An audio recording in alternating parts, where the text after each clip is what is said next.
A lot is going on in the world. It is definitely Monday, February the 26th. Believe it or not, we're already almost through the month of February. But there is an extra day because it was a leap year. So for all those leap babies that were born in uh, interesting years and everything, I guess technically they are not as old as they think they are, because that would mean that if you were in a leap year and you were like around 60, then you only had a birthday once every 4 years. So I guess that would technically make you only 15 and everything. But that's just me being a little bit silly, because definitely you still have your birthday on a regular basis, even if you are born in a leap year and all along those lines. But hey, it does happen every 4 years, and a number of other things are going on in the world and all along those lines. Israel, it says it has evacuation plans for the combat area of Gaza, and they are aware of their international opposition to their Rafah option, and they are still discussing plans. So definitely they have presented plans for evacuating Gaza's population from the fighting area, and the Palestinian prime minister has submitted government's resignation and all along those lines. So definitely there is a number of things that are going on in that space. So definitely it looks like the Palestinian prime minister submits government's resignation to President Abbas, and definitely there are calls for reform to the Palestinian Authority. So definitely there's a number of things that are going on in that way as well. And Republicans will snub Zelensky's desperate plea for aid, and definitely that is still going on. So it looks like the folks that are trying to get money might not be having that much luck. By the way, Zelensky has said that 31,000 Ukrainian soldiers have been killed in 2 years of war. So definitely that is something else that folks are thinking about and are concerned about as we are celebrating the 2 year anniversary of that particular conflict. And the CIA is maintaining 12 secret bases in Ukraine.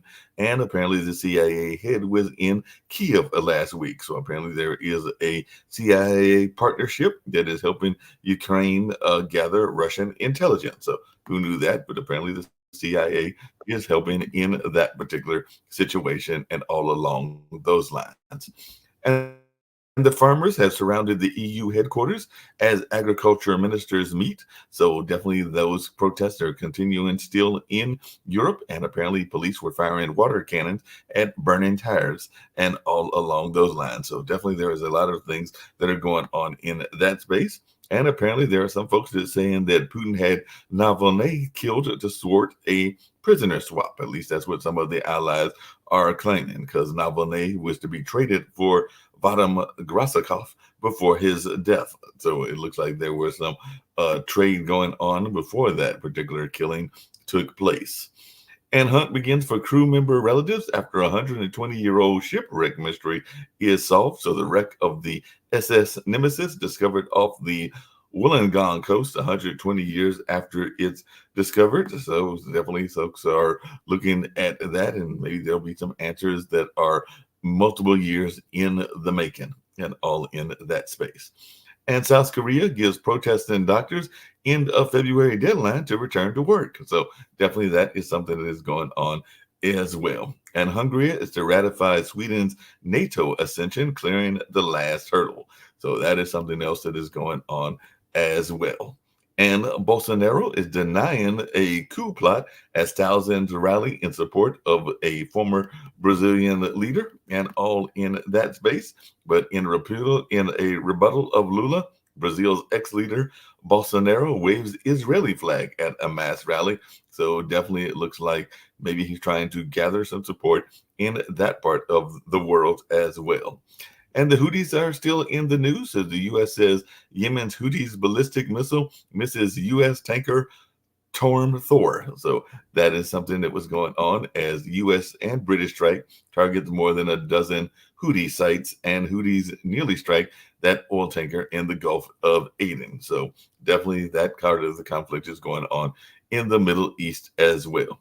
And we have a new prime minister in Tuvalu. So Faleti Tio is named Tuvalu's new prime minister after election that ousted a Taiwan supporter. So definitely there is going on as Tuvalu names Falete Teo prime minister after pro-Taiwan leader Kosei Natano was ousted. So we'll be seeing how this plays out in that part of the world as well. So definitely a lot of things are taking place in that situation. Human Rights Watch is accusing Israel of blocking aid to Gaza. And definitely that is something else that folks are paying attention to, as well as Human Rights Watch is saying that the Israeli government is blocking life-saving aid. And they are saying that situation is critical as aid delay leaves Ukraine outmanned and outgunned. So that is something else that's going on. So, like I said, there's a lot going on with all these wars and conflicts, and apparently it's impacting a lot in the world because the global economy is weighed down by war, uncertainty, and instability, according to what trade chiefs are saying at the WTO meeting, which is seeking modest outcomes with global trade at a critical junction. So this is all taking place in Abu Dhabi. So definitely a lot of folks will be keeping their eyes on Abu Dhabi and what is taking place in that way as well. So definitely it'll be interesting to see what goes on there and what happens in that respect. I'm going to see what's happening in the U.S. and I'll bring in Rick and some other folks and see what they've got to say about some of these news items that we've been talking about and all along those lines. Definitely, it looks like there is a vigil where friends were remembering Next Benedict as a fiery kid. An Oklahoma school chief says the death of non-binary student Next Benedict is being exploited by radical leftists. So definitely that is something that folks are paying attention to. And I've been seeing a lot of folks attacking what they consider the radical left, even in some of the advertisements of candidates here in North Carolina, because I've seen a lot of them that are pulling toward the right and making themselves as if they will do things on the border issues and a number of other issues as well. And who knows, maybe I'll reach out to some of those candidates and see if they want to come on Pod TV to talk about their views and all along those lines. And Trump is mocking Haley after South Carolina sweep as clock ticks on a $500 million bond. So some folks are wondering why Nikki Haley is still running, but she is saying that she is going to stay till the end. And there's even been some speculation about her being part of a third-party ticket, maybe even with no labels. Maybe we'll ask David Walker about that on the Economics Show and all along those lines. I've even heard some interesting combinations of ideas, including maybe Nikki Haley with Robert Kennedy or Nikki Haley with Dean Phillips. So there might even be some of these other possibilities that could be out there as well.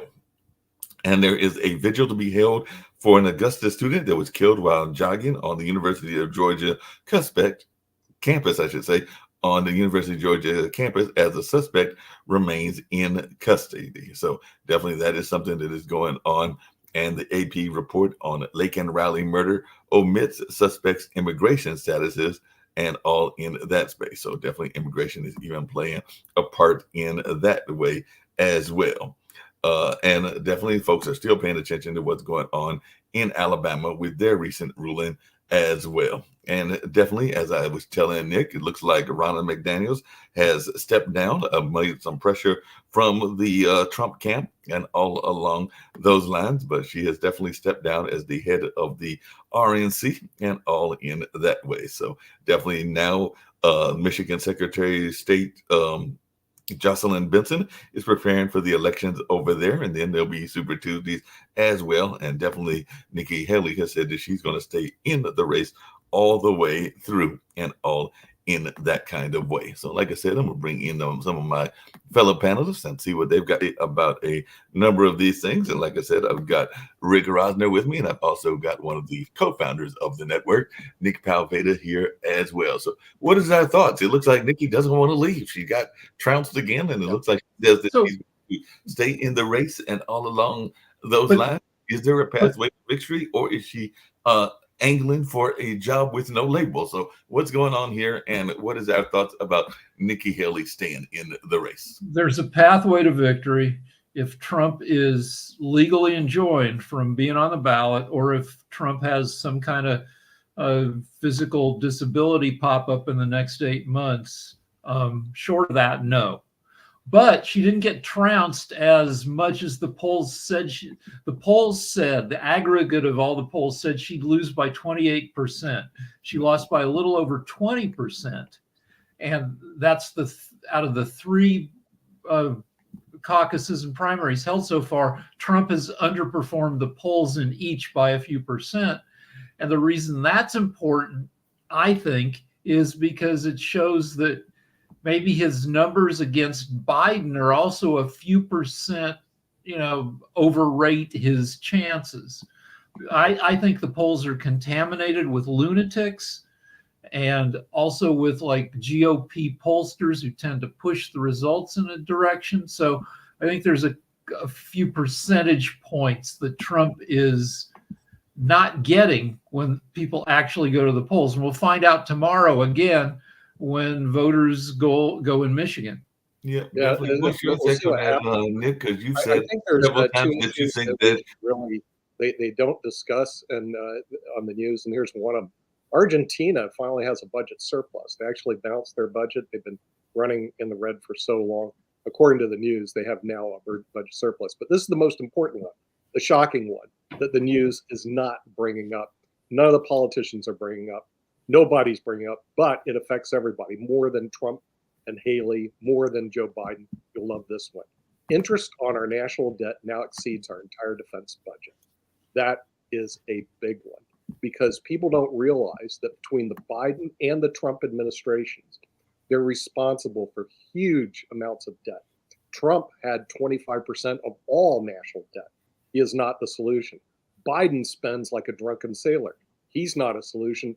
And there is no solution on the forefront. Nick, right along now. the same lines. Economics Monday, but this affects everybody who's listening to it. Whoever wins it doesn't affect everybody, but Nick, along those same lines, and I wanted to hear from both you and Rick about this and everything, because there has been a lot of concern about aid that is going to both Ukraine. I just mentioned that the CIA apparently is helping Ukraine, as well as aid to Israel. And there has been some speculation that should, and you have speculated that he will, Trump win, that we will become more isolationist and we may not be spending as much money, even though he, and like I said, I did hear several candidates, including some candidates from right here in North Carolina, that said that they would help Trump build the wall and all along those lines on the Mexican border and everything in that space. So that being said, are we spending too much money, and what's the cost of the wall going to be, and are we spending too much money overseas? Okay, Americans need to wake up. We're broke. Mark, we're beyond broke. We're 34 trillion in the hole. And the thing is, the politicians don't want to admit it. The media doesn't want to talk about it. And the thing is, all your tax money is going to just pay interest on national debt. Go on, Rick. The liberals on Twitter like to say that you can start recovering $1 trillion or so of that debt a year if you just rescind the Trump tax cuts to rich people. Well, there's two ways to do that. There's two ways you can actually fix the government problem. Number one, increase taxes. The Republicans hate that. Number two, decrease spending. The Democrats hate it. Number three, there's a third way, actually, do both. That's what you need to do. You need to do both. You need to increase taxes and decrease spending and get the fiscal house in order. But who's opposing I have another interesting story, and Rick, you'll enjoy this one. So your country is going down the toilet. But let me tell you I hear what you're saying, but Rick, we have another interesting comment, and I know that you are not the biggest fan of polls, but I was up relatively late last night, but not too late enough to hear the news and everything. And the Gallup poll did a survey. It was a survey of the most trusted professions out there. I hate to tell myself this, and definitely maybe others that are watching here as well may fit into this category, but I think that journalists finished like 14th, so they were in the middle of the crowd. Some of the most trusted were folks in the nursing profession, and there was a couple of other professions. I'd have to look up the exact results that were definitely ranked high, even though apparently Republicans did not like nurses as much as they used to, because their trustworthiness had gone down, and apparently had gone down significantly among the Republican kind of demographics and everything. Because But what of I was going to tell vaccination, you, because Nick, and Republicans everything don't is trust the that, vaccine. hold on a second, what I was going to tell Nick is that the lowest ones, because they also had the lower ones, were actually our fine folks in Congress. So the members of Congress, the senators, and a number of others were ranked as the least trustworthy, along with, I hate to tell Sasha this if he was here, but stockbrokers were not exactly ranked as good folks either. And of course, they stayed up there. And you'll love this one because we've had some folks that were in this profession. They were up there with car salesmen. So car salesmen were up there with the senators and the members of Congress. So this is the sounds like most, people don't really like our leaders in the political front. this is the most dysfunctional Congress in at least 90 years and probably in all of history. That the previous Congress passed 365 pieces of legislation. The one before that, 344 pieces of legislation. This one, 29 pieces of something like that. They're not doing any of the work. And before and like some magazines will say, well, good, we don't need any new laws. But though that a lot of that legislation is to address current like crises, like when the island of Maui burns down and you need to get them aid, you need to pass a bill to get them aid beyond some basic little amount, and Congress can't even do stuff like that. Okay, yeah, we know they're incompetent, but at the same time, we're dealing with very serious financial issues that all the young people listening need to understand. Because as you said, Rick, 14 out of every $15 is owned by people over age 45. Here's the problem: Japan. Now, why is Japan a problem? They're a model of debt destroying their country. They've gone 34 years. Their stock market dropped 80%. It took them 34 years to recover. So now finally, yesterday, they've equaled their stock market as it was 34 years ago. There's nothing in the books that say the United States can't go into a 30-plus year depression or slide because of our fiscal irresponsibility by two parties, the Democratic Party, who spends money even on corporate welfare, which just shocks me. Why are we spending money on building chips in the United States? That's corporate welfare. And the Republican Party, they're behind lower taxes for wealthy people. So wealthy people that are listening to this, you don't have any problems. You're good to go. The top 1%, top 10%, the bottom 90%, you guys are so screwed. You need to look at Speaking of the bottom percent and everything. States of America. Yeah. Now, speaking of the bottom percent, Nick, and all along those lines, I had the pleasure, as y'all know, when I'm not doing stuff with Pod TV, I work at the Hayti Heritage Center, and we actually showed a film called Gaining Ground. It was about the land loss that is taking place among African-American farmers and a number of ways that corporations are definitely taking some of that land. There were some famous government agencies. The USDA definitely took a lot of the African-American land and all in that space and everything. But one of our panelists who has worked with the Land Loss Prevention Organization and has done a number of other things, Savvy Horn, as well as the filmmaker Eternal Poke and everything, was talking about something that we've talked about here on this network. And I'd love to hear your thoughts about this, because they were thinking that not just in Africa, but even here in the United States, another player in the game that we don't always talk about, even though sometimes Sasha brings them up in the sense of Ukraine and Russia and everything. But apparently China is buying up a lot of this land as well, whether it's here in North Carolina, whether it's in California, or whether it's in a number of other places as well. So as we are thinking about our own future and the economic debt that we are in, do we need to be concerned? Because Savvy was making when you look at the percent of U.S. land being bought by China, it's some tiny fraction of a percent. It's a BS point designed to like just freak people. It's what, like, some Republican talking points are legitimate, but a ton of them are garbage. And China buying America is pretty much garbage, I believe. No, they used to have that same argument with Japan when they were buying real estate in Manhattan, and they were basically way overpaying for their real estate. Eventually, they had to bail out and leave. It's kind of a waste of time argument. Really, like I said, the real argument, the real problems are in Washington, D.C. They're not addressing our fiscal irresponsibility, and they continue to be fiscally irresponsible. The Republicans have made so much noise about high taxes for so long that nobody realizes that we're in the lowest tax environment in 60 years. Yeah, But to both of your points, and like I said, that was just one of the things that they were thinking about, some of the Chinese influence. And I'll try to get Savi to come on, and maybe she can make a more elaborate argument, because she was definitely talking more about Africa, but she was not saying it was strictly to Africa. But one of those government agencies, Nick, that you were just talking about, there is no doubt, it is documented that the United States Department of Agriculture basically stole a lot of land from African American farmers throughout the United States, and it is a well documented fact. So that would be a case of the government apparently misusing and abusing their powers by kind of railroading people out of their own land and everything. So definitely there's even been some suits that I think were won, and some people are getting some repayment for what happened and everything. But this has been going on for a number of years. So what are our thoughts around some of these government agencies that are literally misusing their power? Well, I think you're looking at the eminent domain power, and the thing is that's been going on for years. What it is, it's the wealthy people taking over things from poor people. I mean, basically, Native Americans got casinos in return for having America stolen from them. Yeah, maybe reparations could be like black casinos. I don't know. Casinos, yeah, put the casino laws. Well, you're also looking at another thing that's happening. It's phenomenal around the country is sports betting. It's gonna, it's spreading around the United States. It's very profitable for the person who is selling the sports betting.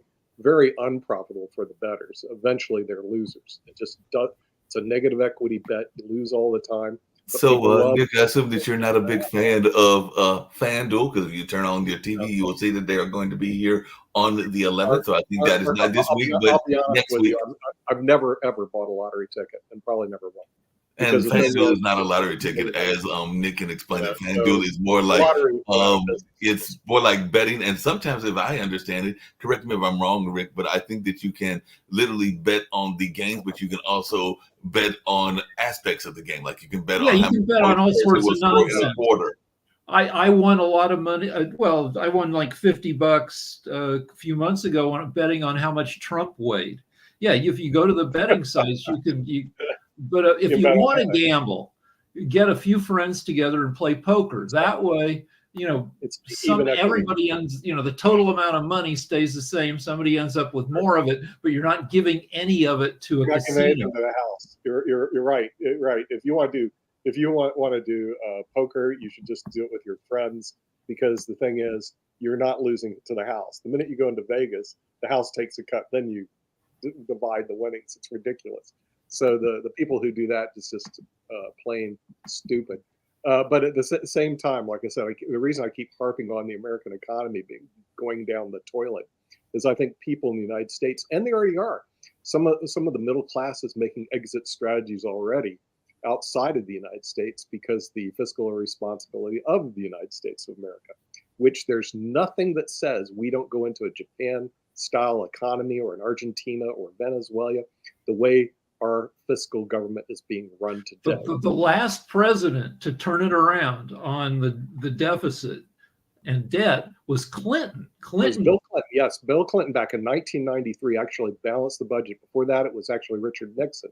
And to get out of the big hole, believe it or not, there was a president called Eisenhower, who was a Republican, who raised the marginal tax rates to 90%. They actually even exceeded 94% at one point in time. So they would stop this runaway capitalism, which exists today. We do not have tax laws that stop runaway capitalism today. Instead, what we have is, unfortunately, or fortunately if you're a tax attorney, a lot of different tax preference items that can make wealthy people like Jeff Bezos for many years pay no federal income tax, or Donald Trump pay no federal income tax at all. So we do need a major overhaul of the tax laws. And there are simple ways to do it. One is the net worth tax. It's the estate tax deemed as if it was today they died. That would create frenzy among the 1%. Okay, but it would also redistribute assets to the middle class. And, or if not, just reduce our budget, please, our deficit, please, of the crazy spending. But Americans have no taste for this because they call it socialism and all this other garbage, which means they're going to live in more and more Americans will live in poverty and squalor than ever before in the next 10 years. Mark my Plus, words. Yeah, since the Supreme Court did Citizens United, which says that cash equals free speech, the people with just a ton of money, billionaires who can afford to throw, they can throw 10 million bucks into an election, and yeah, they buy congressmen, they buy senators. So the thing is, they're basically, if you look at what Elon Musk does, I have to admit he's a pretty smart guy, because his company was saved by the U.S. government, getting U.S. government to fund his ventures like SpaceX. Then he gets the U.S. government to fund Tesla. I mean, he basically lives in Washington, D.C. to make sure that he spreads the money around so he gets funded. And Amazon does the same thing. If you look at all the major companies in the United States, even Boeing moved their headquarters to Chicago to be closer to Washington, and then finally Washington, D.C. And because it was bad for their quality control when they moved their headquarters out of Seattle. Yeah, but they don't care about quality control. They want government contracts. Okay, you see, the government is 25% of all GDP right now. So if you're in business, what you want is the government money to flow into your bank account. And they're really smart about that, and they end up being in the top 1%. Now, what about everybody else who works for a living? You are also screwed. You just have no idea. It will not get better in the next 10 years. Mark my words, it'll get worse. Trump will be the president. Mark my words. I said that about a year ago. Biden's going to lose, and unfortunately, I would say as a Republican, he really isn't, because this guy is Mr. Debt crazy. He is worse than Biden when it comes to spending money on bad projects. Look at all the bankruptcies he went through. He's America's worst from 1985 through 2015, according to public records that were he lost more money than any other American. Yeah, right. Yeah, I mean, so financially, he's definitely not the solution.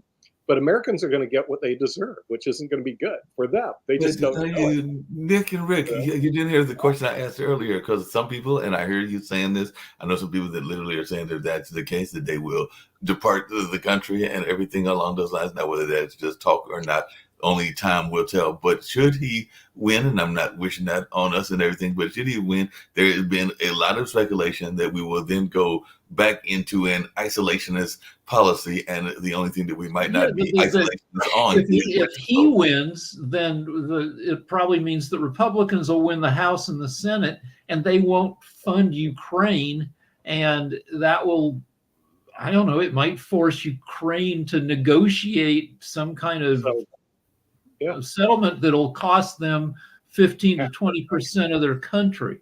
I agree. The thing is, if I had a crystal ball, Rick, I'd say that is what is going to happen. I think Trump is going to win, and Ukraine is going to be forced into a settlement, and they're going to lose about 1/3 of their country to Russia. Some of this, I think you could run through an AI program and predictive analysis and say, yeah, the odds on that are probably pretty strong right now, that's what's going to happen. And it's just like, how hard is it to predict a bad future for America when all the metrics show bad? Yeah, but Nick, you seem to have a lot of candidates, particularly here in North Carolina, but it's not just North Carolina. I think we saw it in South Carolina. We've seen it in Virginia. I don't know that you're seeing it as much out in California, but you're definitely seeing it in Texas and everything. But definitely, even in California, you might be seeing it, because you got a lot of people that are banking on a Trump victory. When I turn on the TV and I see these ads from various people like Mr. Van Cannon and a number of others, they are advertising themselves as anti-woke, anti-democrat, this liberal kind of thought pattern and everything. And they are definitely pushing this notion of what they will do to help Trump, whether that is the border wall, whether that is around abortion, whether that is around a number of other issues. It seems to me that is a serious gamble on their part, because if they and you are correct, then yeah, they could be part of a coattail victory that could see them swept into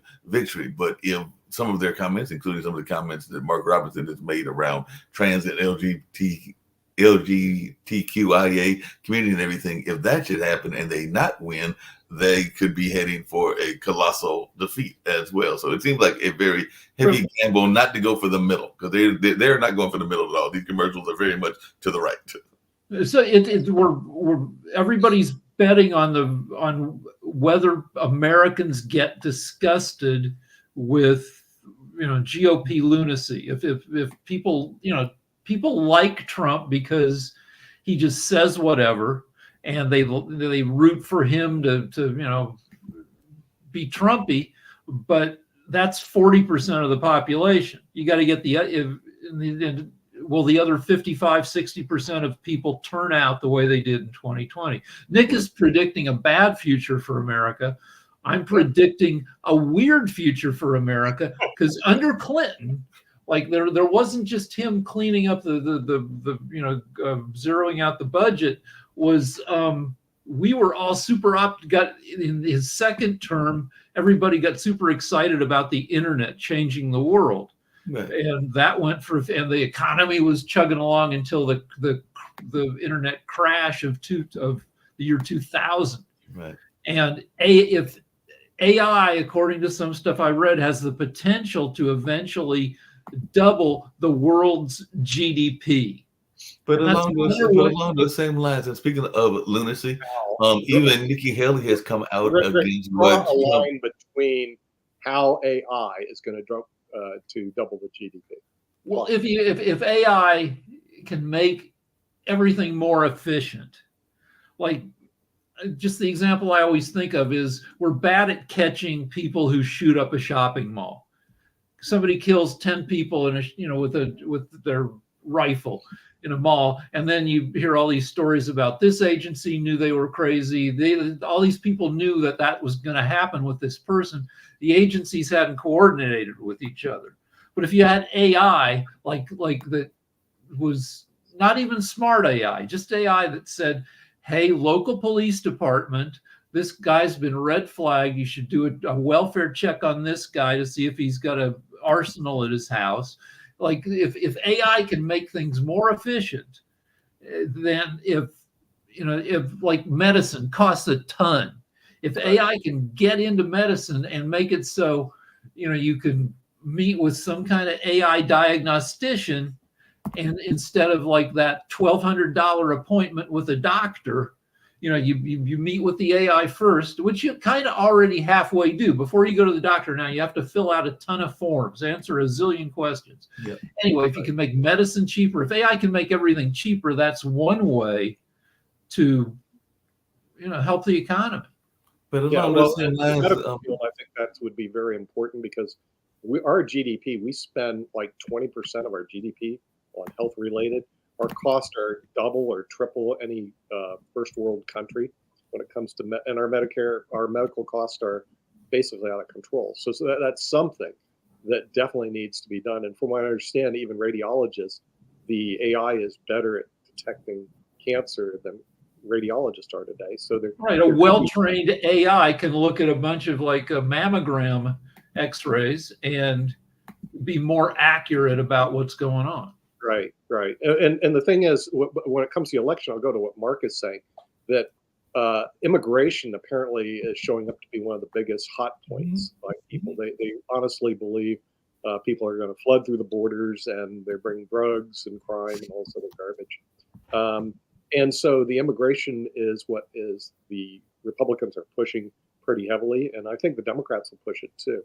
But I think also they're positioning for the Republican primaries, because I watched some of the ones in North Carolina. They were heavy to the right. The minute the smart one did, the minute he won the nomination, he pushed to the center. He got away from the right and pushed to the center, and then got elected senator from the state of North Carolina. So the smart ones, what they're going to do to get elected, they will push to the right, all the right agenda. And then the minute they get the nomination, they're going to shift to the center and move more to the left. Then they'll get elected. Otherwise, they could find themselves sitting at home, which I saw one guy, I think it was Bo Hines, who didn't do the shift, but the senator did. And he ended up winning the Senate seat in North Carolina. Speaking of shifting to the there is a candidate that is being touted. She was a Democratic candidate, and definitely now people are thinking that she might be, along with Kristi Noem, a potential person for a Trump vice presidency. And I was just wondering, particularly since I think she comes from the West Coast and everything, and she does have some military background, your thoughts around Tulsa Gabbard? Because some people would say that she's just another, I feel like she's another semi-culty lunatic, like that, She was a Democrat who was a Republican in sheep's clothing. She comes from some kind of weird culty background. I don't think she's particularly competent or trustworthy. Well, that sounds like an honest opinion. I don't know much about her, so I have no comment.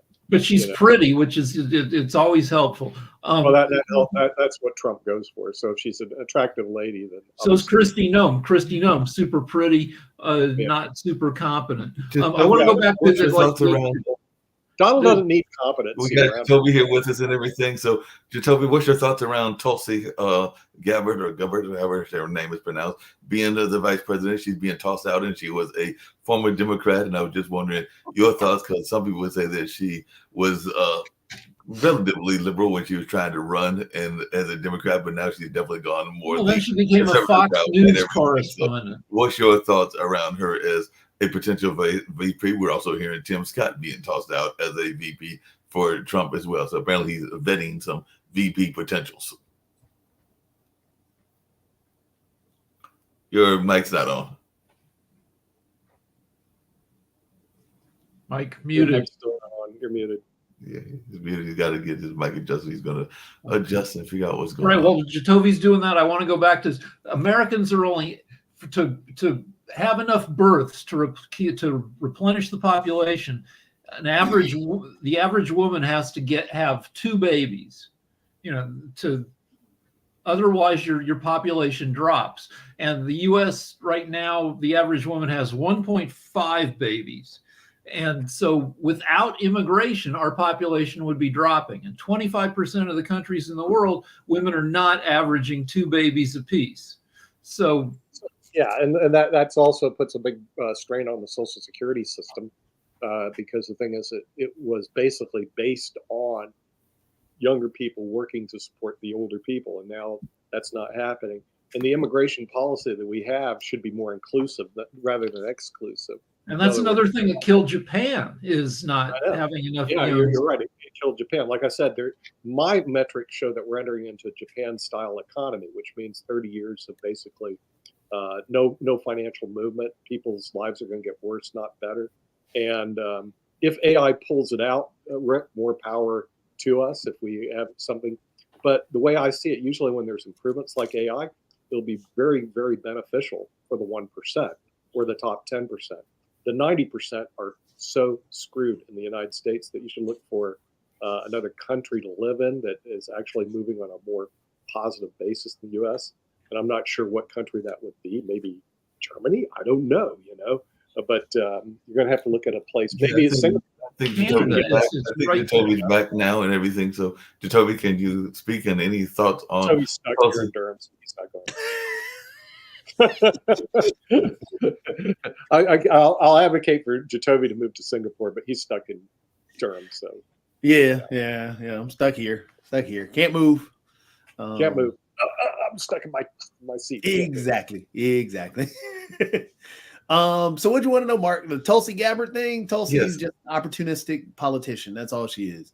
When she didn't win the nomination, or she didn't make it far, and what was that? 2016 or 2020 when she ran. Yeah, she decided, well, I'm gonna go and make money here.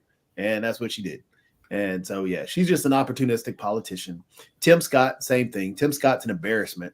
Come on, you like Tim Scott. Admit it to Toby. The dude is a true embarrassment.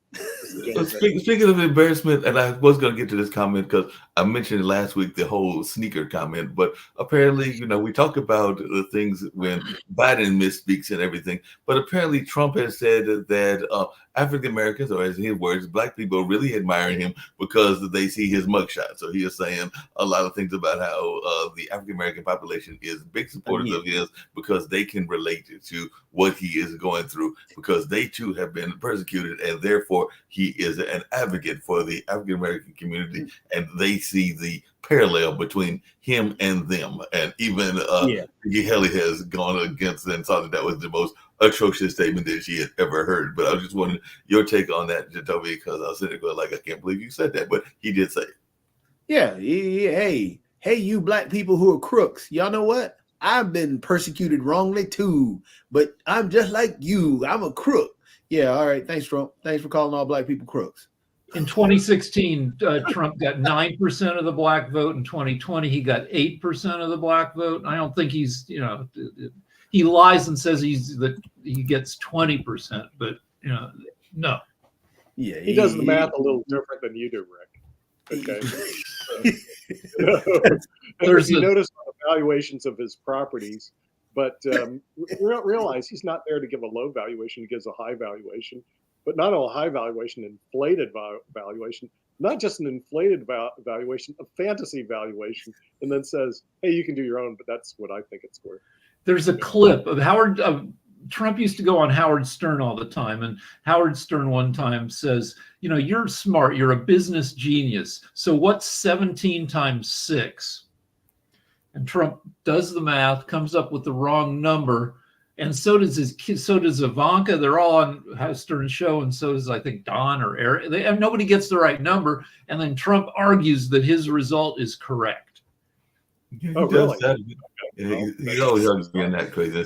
Hey, by the way, Jacoby, I'm glad you're here because one of the other things that I brought in the news earlier and everything, and your wife will be glad to know this, but apparently there is a Gallup poll about who is the most honest and most trustworthy profession out there, and the fine folks in the medical profession, particularly nurses and everything, definitely ranked high in that list and everything in that space. I think they were like number one in terms of trustworthiness and in terms of being ethical and all in that space. So I know that your wife's in that space, so she'll be glad to know it. And as I was telling Nick and Rick earlier, those at the bottom of the poll were our fine legislators, and they were down there with the car salesman and all along those lines. But I just wanted your take as somebody who has family members in the medical profession. I mean, I don't really have any dispute there. Heck, we got a car salesman that we keep talking about. That's the dude that trying to sell everybody that he's the smartest. Rick, you're right. He would argue that his answer is right and the other one's wrong. The dude literally took a Sharpie to a map to say, hey, no, I was right. The meteorologists were wrong. Look, this is where it's supposed to be. Come on, man. But along the same lines, that same Gallup poll said that Americans rated nurses as being the most honest and ethical, followed by veterinarians, engineers, dentists, and then doctors. And apparently, as I said earlier, Republicans have seen a drop in the popularity in those groups, because apparently Republicans have grown increasingly negative on those professions and the pharmaceutical industry in particular. So apparently there was a drop of about 7% among our fine folks. Because they were taught to distrust vaccines by the guy who wouldn't put on a mask because it would mess up his fake tan bronzing makeup. Yeah, he told people to shine a light and inject themselves with household products. A guy who stared into the sun during an eclipse because somebody told him not to. And by the way, Democrats were likely to have a negative view, and this can even come back into our thoughts about the election of police officers, clergy, and bankers. And we do know that clergy lately have been getting in some serious trouble, including some that have had some serious accusations against them on sexual misconduct and a number of other things. And definitely, as you like to say, Nick, the bankers are part of that economic class and everything. So definitely that apparently is who the Democrats are having negative views of. Well, I'm sad that Nick just dropped off, because this was actually also really, really interesting, because there was an episode of the Stephen Colbert, not Stephen Colbert, the HBO Last Week Tonight, I think it is, where I didn't realize that it wasn't illegal, but he did the whole piece on what John Oliver did, the whole piece on basically the gifts that the Supreme Court individuals were receiving, and talked about Clarence Thomas and his troubles and all how crooked Clarence Thomas is. But John Oliver at the end of the show offered Clarence Thomas $1 million per year and a giant. It wasn't the mobile home; it's whatever it is called. It's called a coach. It's Yeah, basically a motor The coach like a tour fan. bus. By the way, I just wanted to let folks know we've got Steve joining us, apparently still in the DC area. Yeah. Maybe he's back home and all along those lines. But No, glad I'm back. Can you hear me? I'm at NC State, and I'm just going to be driving to my next meeting. But I wanted to just chime in real quickly and try to come in at 11:30.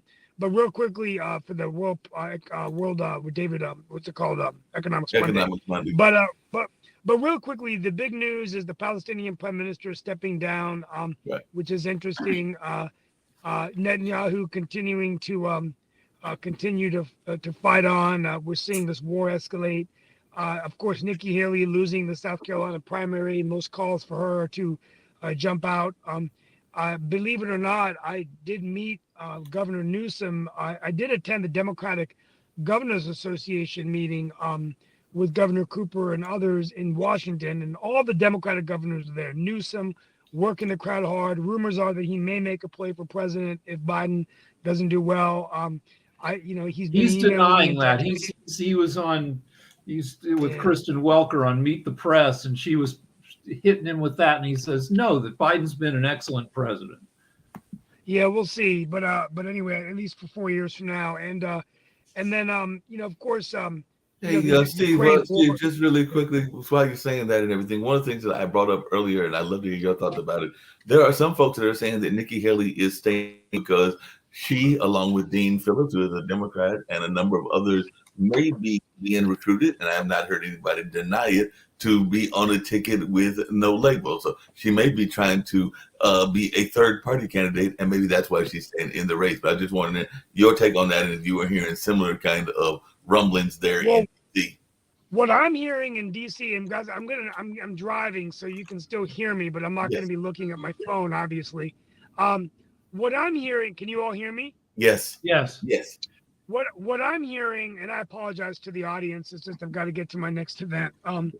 But what I'm hearing from political consultants in DC that are very seasoned is that actually all of this is being planned out as we speak, and that Donald Trump will select her to be the vice presidential nominee because he realizes that if she's the nominee, his chances of beating Biden go up significantly.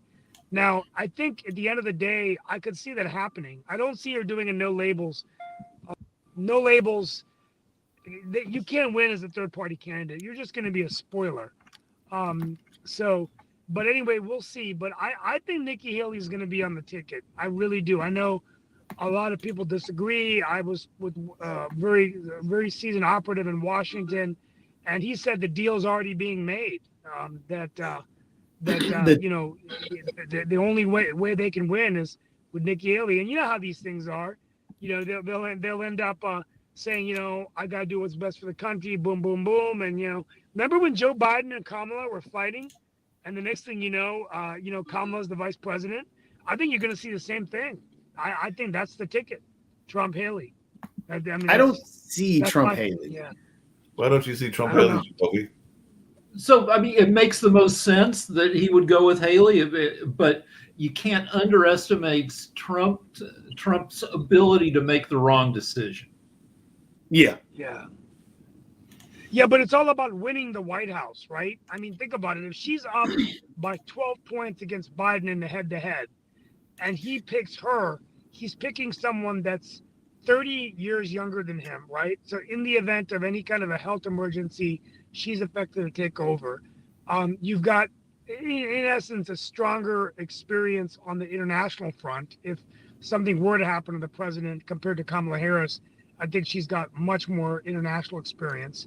Then you've got the heir apparent to the presidency after whether But Steve, one of the things that I brought up earlier before you got on is this notion of, and I think he was the last time he was in office, and I think he will continue to be it. I don't know that she would, because of that military experience and because of some of her other experiences, military from her husband's side, and definitely foreign affairs experience. I don't know that she would fall into the isolationist policy that I'm pretty sure Trump will return to and everything, because she's never come to me, or I've never got the impression of her as a isolationist in terms of global economy and everything. But that's where I would be wondering about your analyst and her being picked for that reason. Well, So but anyway, I haven't heard anything about the no labels. And by the way, last week, I met Andrew Yang, and I'm meeting all these people, so getting all their information so we can bring them onto our show. But the bottom line is that Andrew Yang and the Forward Party, right? Another Forward Party. But the question we have to ask ourselves is a third party viable in the United States? I mean, we still have a two-party system. Money's coming in, dark money on both sides.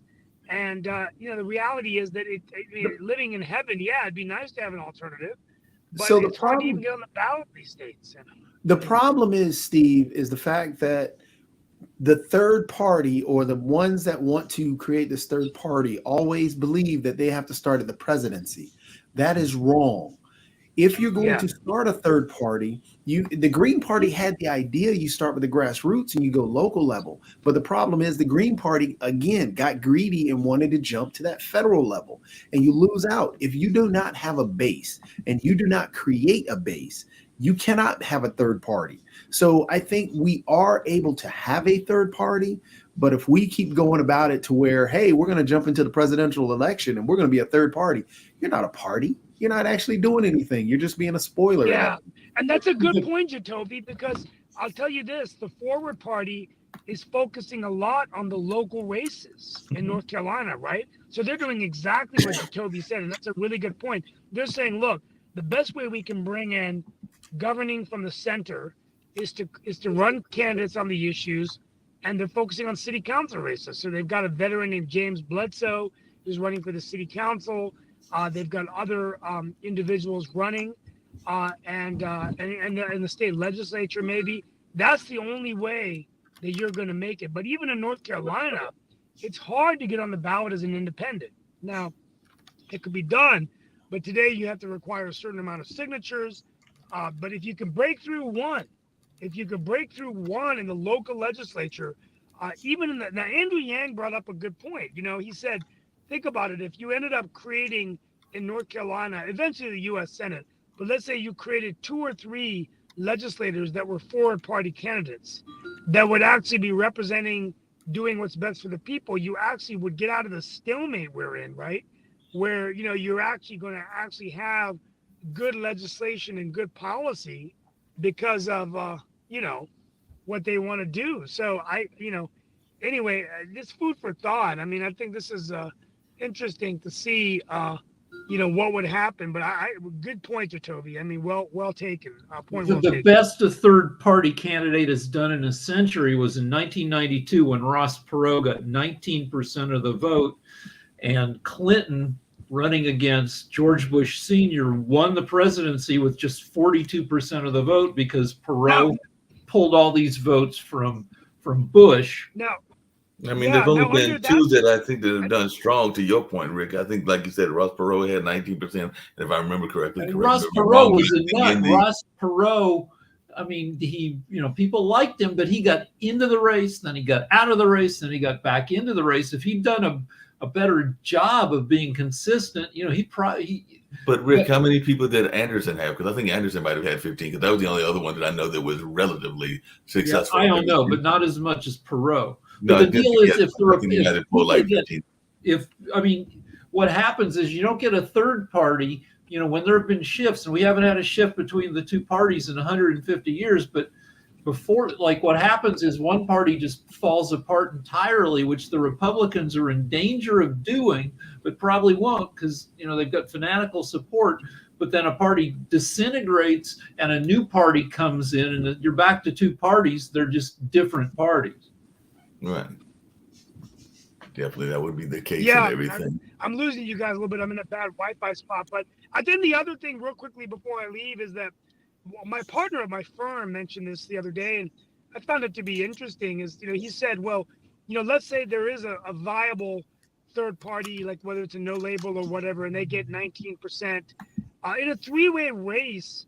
Who does that help? Now, in his scenario, he said it could help Joe Biden because of the fact that Democrats who Trump got last time, when Trump won the presidency in 2020 or 16, he got a tremendous amount of Democratic support, right?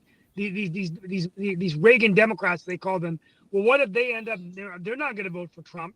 So so I don't know whether to say, well, a three-way race like that would help Biden. Would it help Trump? I mean, Biden could win it with 49%, but it's all about the electoral votes. It's going to come down to 4 states. I mean, that's So it the bottom all- line, It right? depends on who the third. Yeah. I mean, so if it's Yeah. Haley running third party, which she probably wouldn't do, then she takes away from Trump. If if RFK Jr. runs, then he mostly takes away from Biden. Yeah, exactly. So I think these are the issues that we need to deal with, and it's just going to be interesting, guys. I mean, this is we got the primary in North Carolina coming up next week on March 5th. I mean, we're going to see. I'm suspecting Josh Stein, the Democrat, will win. Mark Robinson most likely will win. That'll be the most watched governor's race in the country, although I do believe that Stein's going to pull it out. We'll see what happens with these other races. There's a lot of people running for the Congress for the seat that You got Nicola. Michigan Steve, tomorrow. Steve, just really quick, Michigan tomorrow, and we're going to wrap up. But Steve, just as you're heading out, we just got another minute or two. Do you have any concern at all that, because there's no doubt everybody knows that Mark Robinson is a extremist politician, but there is the coattail factor. So do you have any concern that he could be swept into the governorship based on the success of Trump? Should Trump have success and everything? Because that's And that'll be my last point of the day. Here's why I believe that he will not. I think that there's 2 factors in the governor's race. One, typically in North Carolina, if you look at Roy Cooper from last time, right? They've been electing Democratic governors, even though Trump won the state, and a lieutenant governor, Mark Robinson. Now, the reason is there are moderate Republicans, Trump Republicans at the top of the ticket that want a governor that's going to be a little bit more of the experience than a Mark Robinson, right? I mean, I've been talking to Republicans themselves that quietly tell me in a whisper that, Steve, there's no way we're going to support Mark Robinson for governor, because when you're the governor, you're the chief executive of the 8th largest state, right? So to answer your question, I think Josh Stein will win because I think he's going to get all the Democrats. He's going to get, those 10, 15,000 Trump Republicans or moderate Republicans and independents that vote for him, and also abortion. I mean, let's not forget that Stein is sitting on $17 million of cash. They've got Robinson saying that he's going to outlaw abortion in all cases except rape and incest. They have Robinson saying that the Holocaust didn't exist, and he's running against a Jewish man for governor. I mean, with all that being said, I think that the abortion issue, I mean, had Robinson kept his mouth shut and just said, I support the 12-week thing. So to answer your question, I bet you $100 dinner that Josh Stein will be the next governor of North Carolina in a head-to-head race. And he is going to be he is probably hoping and praying that Mark Robinson is the nominee. And I can tell you right now, as a friend of mine, as a friend of what we call him, General Stein, I think that nothing would make him happier than facing Robinson in the election. Bring it. So Stein, I mean, he's not going to take it for granted, but I would assume he's going to be the 77th governor of North Carolina. What's your thought on that, Josh? Because like I said, Mark Robinson has said some very interesting things, and all along those lines, he's had some very crazy quotes. But I just wanted your thoughts about the possibility that he could get elected, or is he too far to the right that he will never get elected?